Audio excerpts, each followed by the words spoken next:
I remember the day vividly, the way the sunlight sliced through the kitchen window, illuminating my mother's face as she scoffed at my dreams.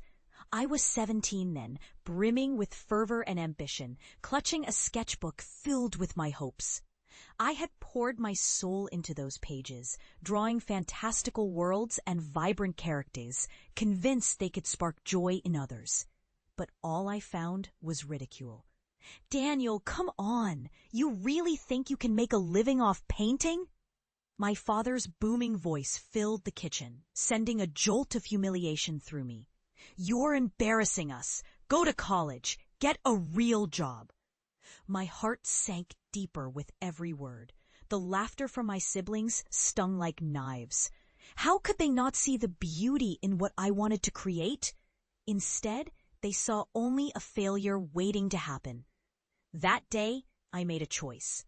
I would leave. I wouldn't stay to be the family punching bag, the dreamer in a world of pragmatism. I packed my bags in silence, unnoticed. I was determined to prove them wrong. I would carve my own path, no matter the cost. The years that followed were filled with struggle. I moved into a cramped studio apartment in the city, surrounded by artists who were wrestling with their own demons. I worked day jobs, waitressing, delivering groceries, anything to keep the lights on while I painted through the night.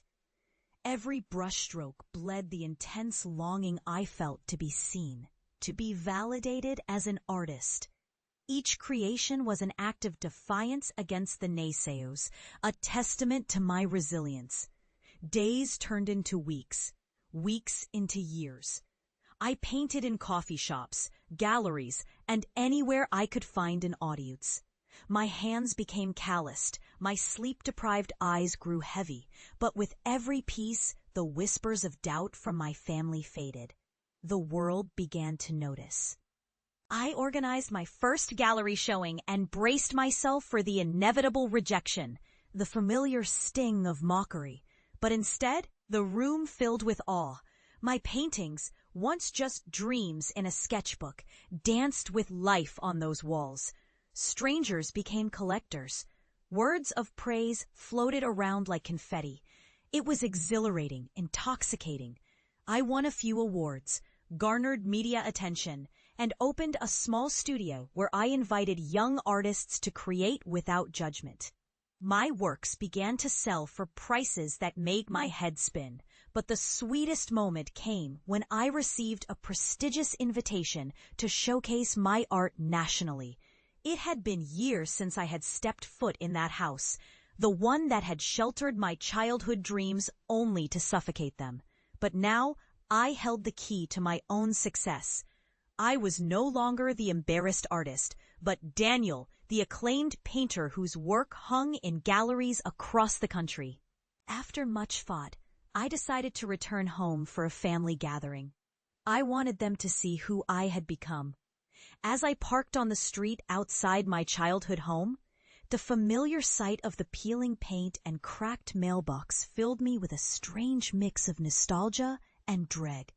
Walking up the weathered steps, I recalled the countless moments of rejection, the laughter that had haunted me.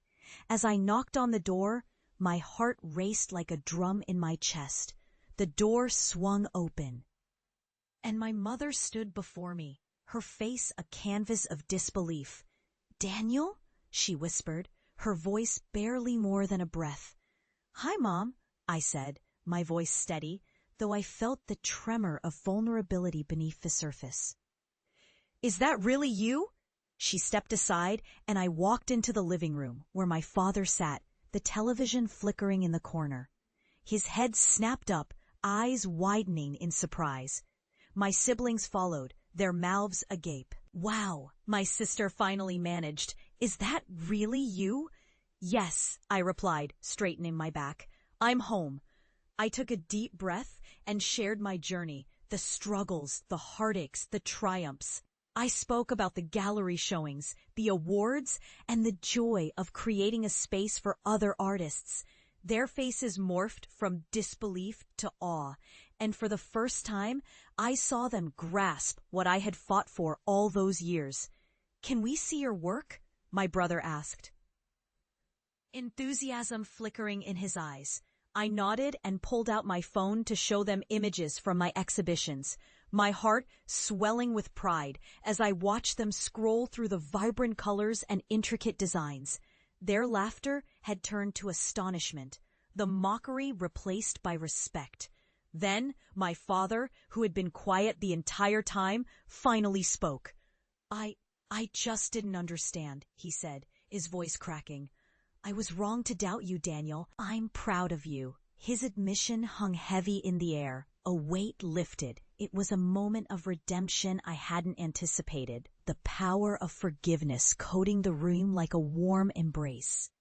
As I looked around at my family, I realized that this was more than just about proving them wrong. It was about healing, about reclaiming my space within a family that had once laughed at my dreams. I wasn't just Daniel the painter anymore. I was Daniel, their son who had fought, bled, and triumphed. That night we ate together, laughing and sharing stories. And in that moment, I knew I had returned, not just as an artist, but as a testament to resilience. A reminder that dreams, no matter how ridiculous they may seem, are worth fighting for.